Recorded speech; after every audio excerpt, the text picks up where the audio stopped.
Thakurnagar station নেই তাতে কি হয়েছে, পরাটা কিন্তু আমাদের আছে।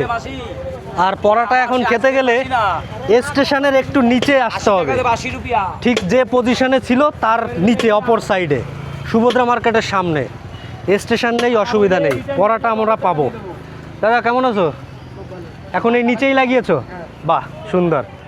কারণ সকালবেলা এসে একটু বাজারে গরম গরম পরাটা খাই, মাঝখানে কটা দিন বন্ধ ছিল, এখন আবার পেয়ে গেছি। দেখুন, আগে এইখানটায় উপরটাই বিক্রি হতো, এখন চলে আসছে নিচে।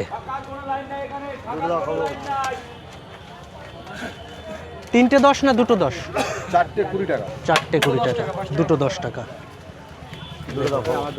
ঠাকুরনগরের ফেমাস পরাটা, পরাটা বলতেই ঠাকুরনগর।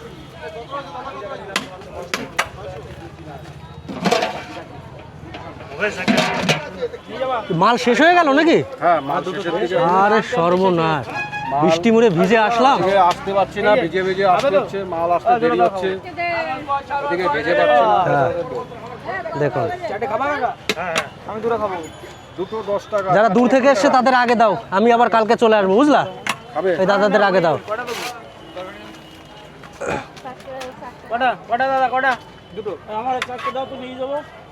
এখানে একটু সবজি দাও ওই দাদাকে। আসো, দুটো তুমি খাবে না, নিয়ে যাবো। দেখুন, আপনারা বলছিলেন যে পরাটার দোকান বন্ধ হয়ে গেছে, বন্ধ হয়েছিল আবার চালু হয়েছে। একটু নিচে আসতে হবে, সামনেটায়। এই যে এই প্লেসে পাবেন পরাটা, আগে ছিল এইখানটায় উপরে, এখন চলে এসেছি আমরা নিচে। আর ঠাকুরনগরের ফেমাস পরাটা, গরম গরম পরাটা।